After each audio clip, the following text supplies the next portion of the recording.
Welcome to the One Thing podcast. I'm delighted to be here with you today. Hi, Adam. Thank you so much for having me. I'm very happy to be here today. Yes, you're welcome.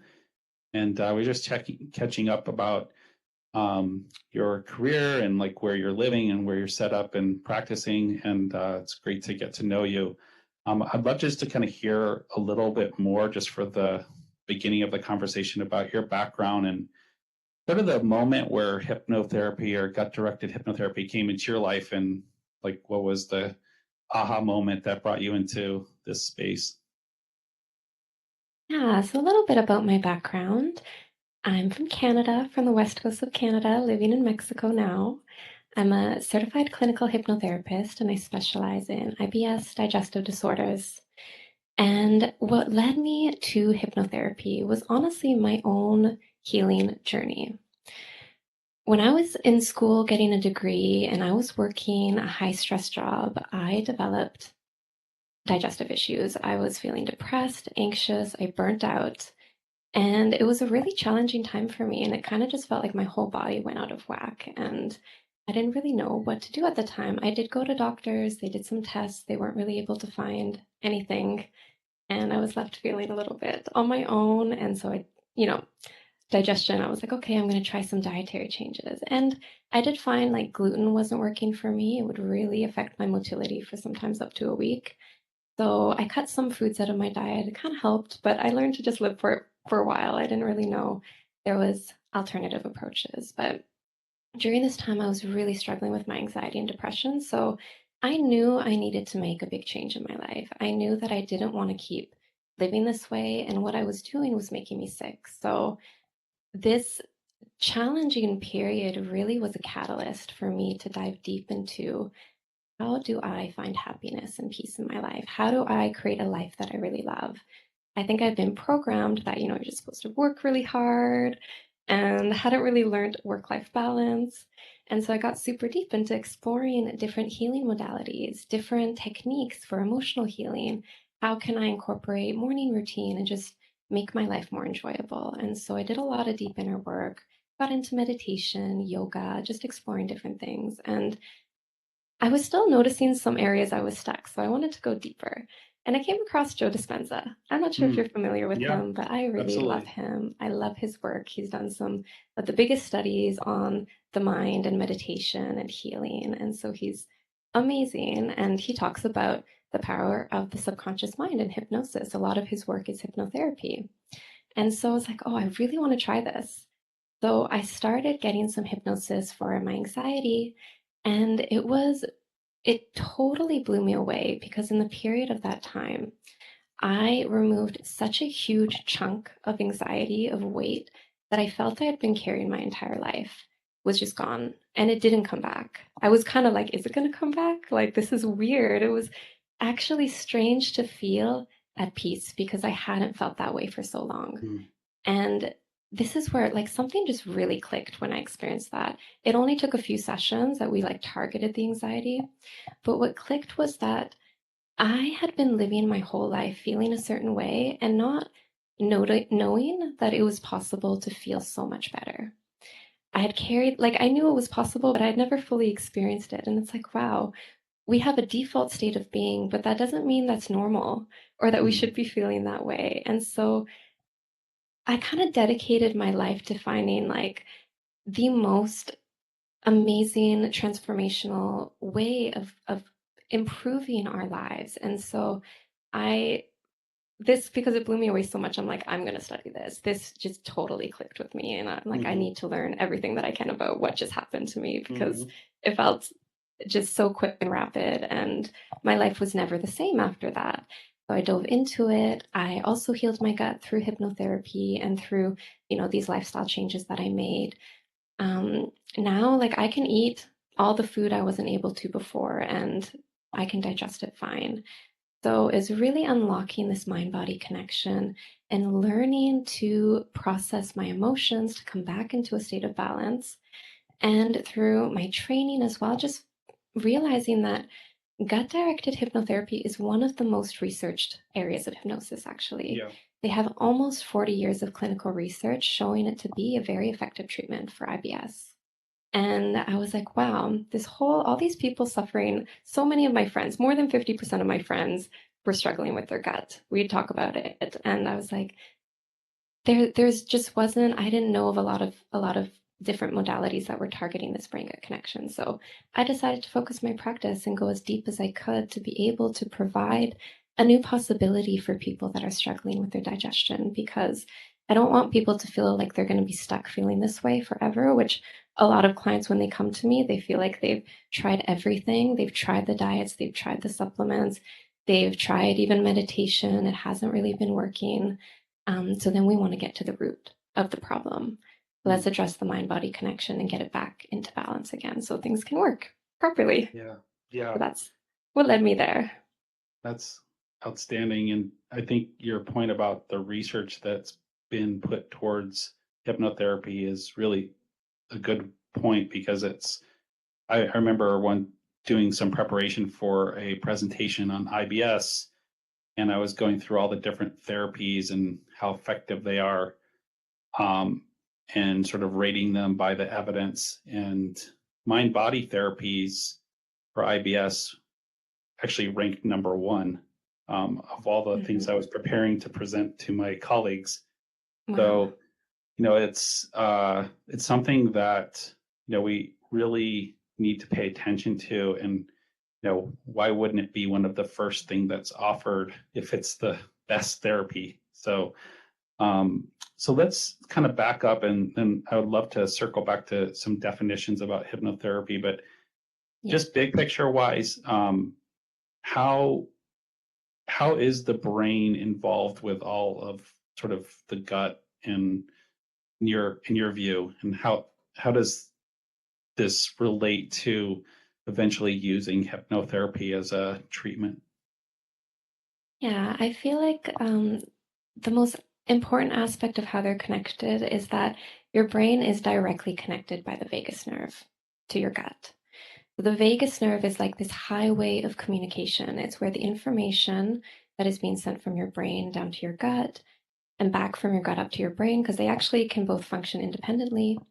So there's signals of information. And when there's when your nervous system is chronically activated or you're under stress, they've shown that this can actually dysregulate the signals that are being sent from your brain to your gut. And the nervous system is such a key, I find, to really getting to the root of the digestive issues, because it plays such a big role. And when we're stressed, when we're anxious, when we have intense emotional experiences or events that happen in our life, this puts a lot of pressure on our nervous system. And it can lead to things getting dysregulated and the cortisol that's running through our body. When you're in fight or flight, like your body is not prioritizing digestion. So, that alone, being able to recognize and become attuned to what state your body is in. And even like when you eat, are you stressed? Are you rushing around? Are you going and doing things? It's going to affect how you can actually digest. And over time, I've noticed that some people, it can get worse and worse. It's almost like their body is learning this response pattern that can sound the alarms. And so we really want to go in and restore balance once again. If your body at some point was able to digest properly, it has the information within it. At some point, it went out of balance. We want to bring it back to that place.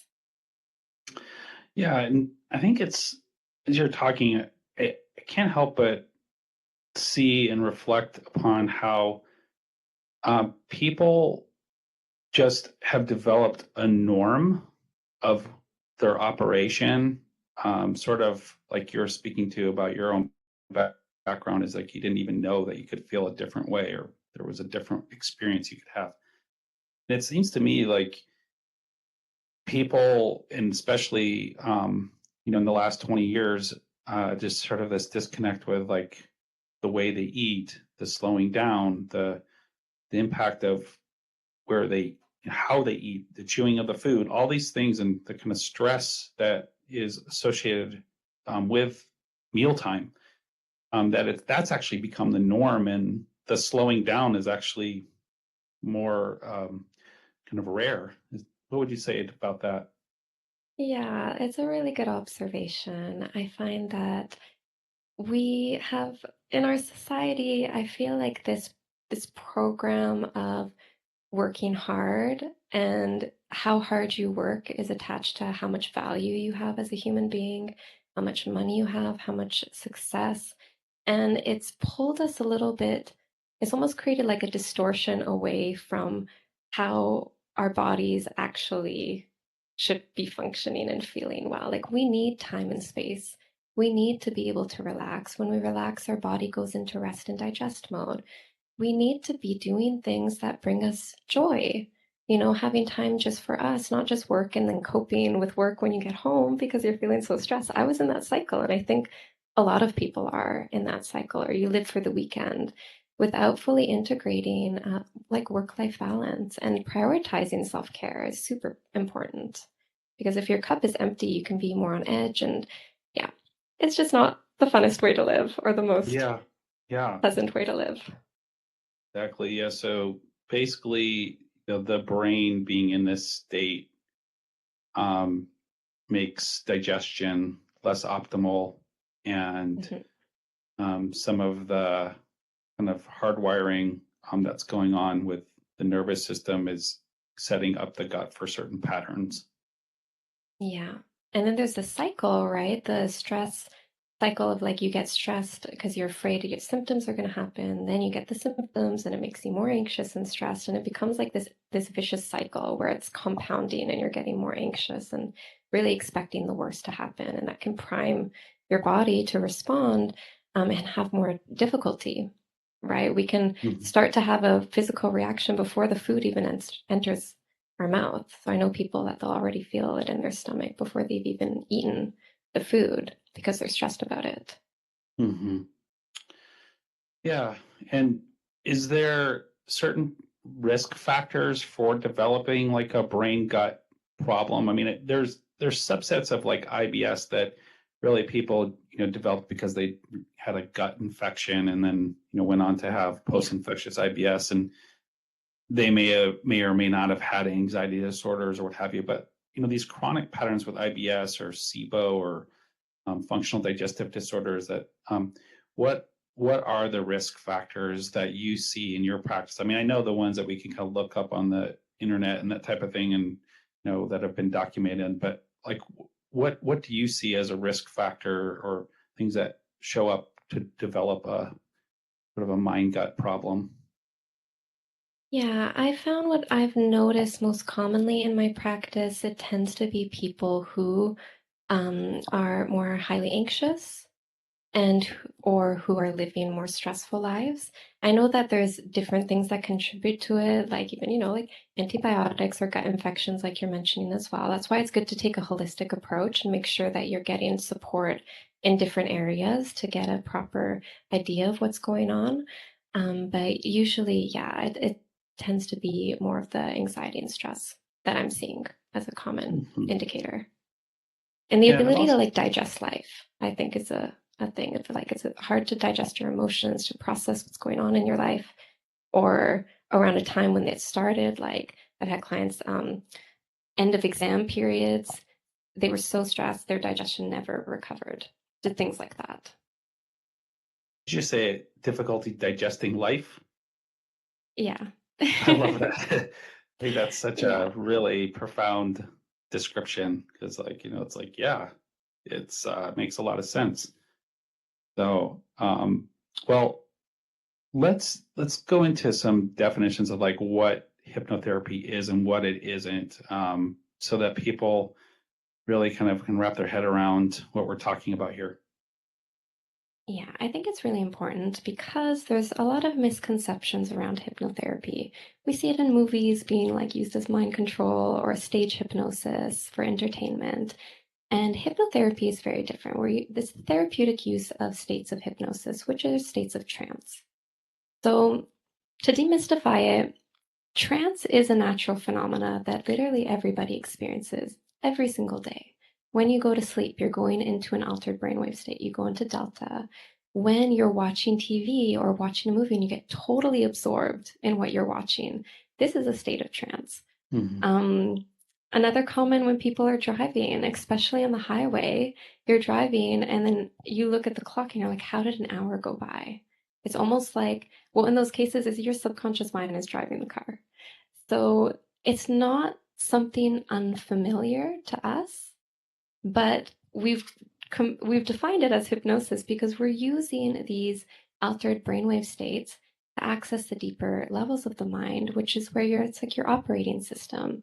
It's where all the information about you is stored. If you think of your subconscious mind, it's where your memories, your emotions, your beliefs, your autonomic body functions, your most of your habits and behaviors are quite rooted in the subconscious mind. And your conscious mind, just the difference is what you're consciously aware of. It's more the analytical thinking mind. So when we can access these deeper levels of the mind, that's where the change happens. So I always tell people if they can daydream, you can experience the benefits of hypnosis. Now, some of the misconceptions around it, like I was scared the first time I got hypnotherapy. I'm going to be honest. I thought that I was going to not have control over what I say. Like I was like, what if I say something embarrassing? Or I don't know. I was like, Hmm. that was some fear that I had. But going through it, I realized you have full control over what you share or not. You are still you and you're still there. It's just a relaxed state of internal focus. Some people describe it like almost a dreamy, floaty state, but everybody describes it differently, a little bit differently. We're taking you into a relaxed state of mind and body. Some people think they're not going to be conscious, they're going to be asleep, which is also not true. You're going to be fully present. I'm just going to be guiding you through the experience and using specific techniques to help soothe and calm the gastrointestinal tract to restore the mind body balance. And then also, we can do emotional healing and really get to the root of why your body might be creating these symptoms. We can go in and communicate with those deeper parts of your body as well. Okay. And so this partnership that you have with your clients, how important is it um, with matching up with someone, like the match between the practitioner and the client? Is that a big element of the outcome? I would say yes, because trust needs to be there. It takes vulnerability and openness to go into these spaces with someone. So I would definitely say having a level of trust in the safety, in the care of the container that's being created. If you don't trust someone, then you're going to have a wall up, and it can definitely affect your ability, especially in a space like your subconscious mind. Um, yeah, and so I find it's very important. And that's why I like to establish that. Like, I want to be a supportive, compassionate space for my clients to receive the care that they need and make sure that they feel really held in that space as they're going through this healing process. Hmm. Hmm. Must take a lot of emphasis on your own self-care to be that. Hmm. uh, Yeah, because it's Yeah. a very honorable path, and to have the kind of right energy and right safety, I'm sure it's takes a lot to bring that for your clients. Yeah, definitely it is a priority for me, making sure that I am doing my healing work just as much as I'm supporting people. Because I recognize that to the degree that I can grow and evolve on my journey and heal, is I feel respondent to the degree that I can take my clients there. Hmm. Makes a So lot of it's sense. one of my number one priorities is like Hmm. making sure I'm in the best space so I can be that for my clients too. Yeah, that makes sense. So, like a typical session is, can you give us the details or the kind of overview, like how long does it last? Where is it done? What actually takes place in a session? Definitely, definitely. So how I work with people, we do an 8-week program together. Every session is 60 minutes. And at the beginning, we do a check in. We might do some educational wellness strategies. It's not talk therapy, though. So the majority of the session is the hypnosis. 45 minutes, 50 minutes is about the hypnosis session. And then during the hypnotherapy, during the gut directed hypnotherapy, we're using things like progressive muscle relaxation. We're using deepeners to help you access these deeper levels of the mind. Then we're using guided imagery This helps to communicate what we're creating, what we want with the subconscious mind, direct suggestion to promote healing, and really targeting what symptoms it is they're struggling with what they want to be achieving instead, as we're creating a new response pattern in the body. So that's typically what it looks like. And then there's the additional like emotional healing and more interactive work as well that I do that can be deeply, deeply healing as well. So do people sometimes have more of a breakthrough on things that they didn't really know was inside them, or sometimes maybe some scary trauma or experiences coming up? Are there things that you have to kind of really be aware that might happen before you enter into a session? Yeah, I mean, I'm trained in helping people move through intense experiences and big emotional charges, but it doesn't happen really that it just bubbles out of nowhere. Usually, we would be targeting it because the client knows that that is affecting them. There's something that happened, it was traumatic or it was very challenging for them, and that's what they want to work on. It could be like from a really toxic relationship or the death of a loved one or something like this. Then we specifically target it during the session. It can happen sometimes where people notice emotions coming up and then we work with it in those moments. It's important that we have that dialogue so that they let me know what's going on as well during it, and then we will be targeting that which is coming up. So Makes sense. yeah. Yeah, I've always wondered also if like the situations where people have developed food phobias or fears, or sort of have become on a very restricted diet because of the pain they have with eating or bloating that they might have. Does hypnotherapy help people deal with those scenarios?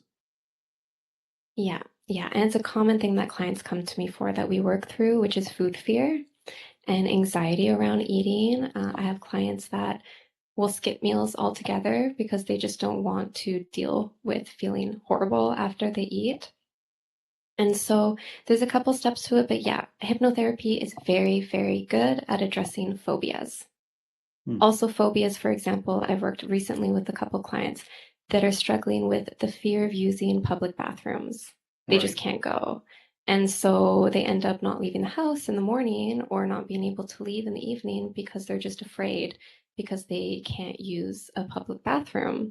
So things like that can be really take a really big toll on our day-to-day life. Like we don't even realize, but when you have that big fear, it's preventing you from living life normally. So I help people address that and really get to the root of it. Yeah, I can echo that too with a lot of my patients that I've worked with. It's like one of the biggest moments is when people feel comfortable leaving the home again, when we're really making progress, when it's like I could go out for an afternoon or an event without worrying about the bathroom or needing to use the bathroom or fear of having to use a public bathroom. So yeah, Yeah, it's a that's a big big thing thing. that like I think people who haven't lived or been around this world don't even realize, and you kind of take for granted, is just being able Yeah, to leave the house is such a freedom and blessing for people, and can often be impacted by health and other disorders. definitely. Definitely. I'm actually curious, is there something that you notice in your clients that can sometimes be like a blockage that can be hard to move through? Or, yeah, like you mentioned here, something that you notice come up often? I think really like the main one is if they've controlled their diet or their IBS symptoms through becoming more and more restricted and having 4 or 5 groups, and the pain and suffering in their memory bank of what things were like before they went on the restricted diet, and to break through and start to have more diversity and food freedom is probably the biggest thing that I see is um, and the quality of life has gone down so much at that point, and health has declined at that point, and also the gut microbiome balance has declined at that point. And so, getting across that bridge to having food freedom, embracing food again is probably the number one challenge I see in this population. Yeah. Yeah. And that's something I help people with as well is the just trying to remove the fear, the anxiety that comes up. They can come in with a more neutral space to slowly reintroduce new foods when they're ready and have a space where we can be working through whatever's coming up around that because it's very hard to do by yourself. Absolutely. Yeah. So that's really great. So some transformations that you've seen in your practice, any kind of stories or memories of that have really stood out for you? Yeah, one that I'm really, yeah, so happy. A client really recently that I've been working with, she, as long as she can remember, she struggled with constipation since she was a child. And she would have about one bowel movement per week. Sometimes it'd be a little longer, but usually on average, one bowel movement per week. The only thing that helped her at one point, she was taking some medication for it, but it was very expensive and she didn't really want to have to rely on that forever. And we started working together. And within probably around week 3 or 4, she was having multiple bowel movements a week.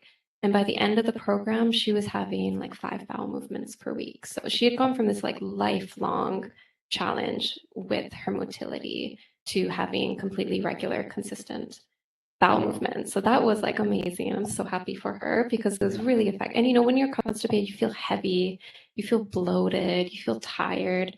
So she felt so much lighter and just things flowing through feels very, very good. So I'm very happy for her. Yeah, game changer. It's like, It's a huge game changer. It's very life changing. And I'm thinking of another client that I worked with. She was struggling with intense pain. Actually, she had to take a leave off work because her pain would get to like a 7 out of 10, and she was in bed a lot of the day. It was like very bad gut pain. And it was chronic as well. It happened almost every day. And we started working together. And through the course of working together for these 2 months, she was able to take that down. By the end of the treatment, she was having maybe like a 2 out of 10 sometimes. It never went high like it did before, and she could start working again. And that was, I mean, for me, I love being able to see someone get out of a debilitating state where she literally can't work or do anything to being able to finally, she loves her work. She was a designer, really amazing, amazing human being. And see her have that freedom again. For me, I'm like, I feel so honored to be able to guide people through this transformation and give them the opportunity to be feeling a lot better in their daily life. yeah. And so, if the end result of your work is like neurostabilization, and then also the fact of the matter is you're empowering people to learn about themselves and do this for themselves in a way, or become aware of them, their have gained self-awareness and self-knowledge. Whereas like, medications are great and everything, and we need them, but I mean, at the end of the day, they don't teach you a whole lot about yourself. It's, they either help you and you take them, and then you kind of just keep taking them, versus something like you're offering. It seems like it's a platform for deeper healing. Yeah, we really want to work on the deeper levels to get to the core, not just addressing the symptoms that are coming up around it, but like figuring out really what's going on a deeper level. And yeah, like this new awareness. And a huge thing is people have become used to overriding their body, to just not listening to their body's signals, to pushing through their body's signals till it's gone too far.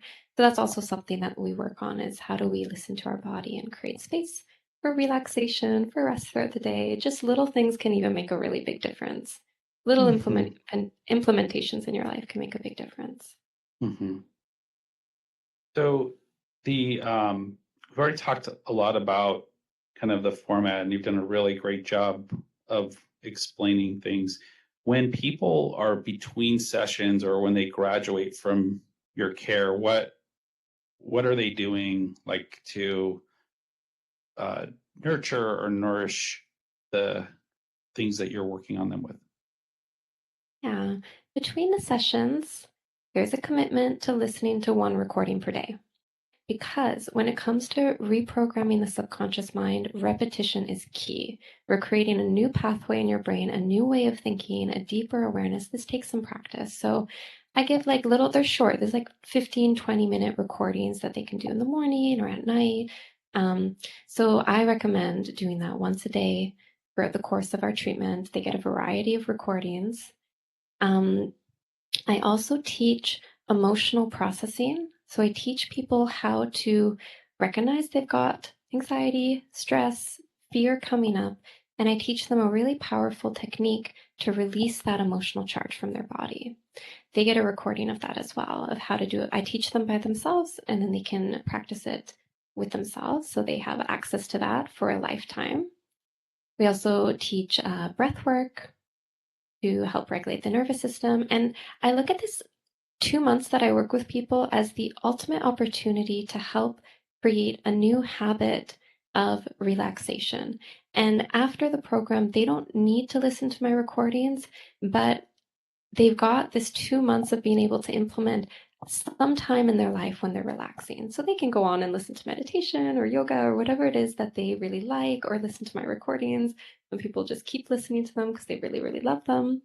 So it's really just about, creating these new wellness habits for yourself, and then get a whole toolbox of things and ways of doing it so you can manage it, because maybe in the future some big event happens and you need a little bit of extra support with your gut. Then you've got these tools that you can use that are really going to help with that. Excellent. And I imagine that, there's sort of flare-ups from time to time where, it's not like they go through your program and, it's, this is it. And they're moving, even though they do receive benefit and they're feeling better. Even in my practice, we'll talk about like a flare up from time to time, and to expect that. Is that sort of what happens occasionally if people are, say 6, 7 months down the road? It can happen. It can happen. They've shown long-lasting results, but it's still possible to have flare-ups. For women, I've noticed around their menstrual cycles that their digestion can be a bit more challenging. If there's a stressful event or just something going on, it's possible. And then it's just having a completely different awareness now, though, around what's happening and being like, oh, I'm noticing this.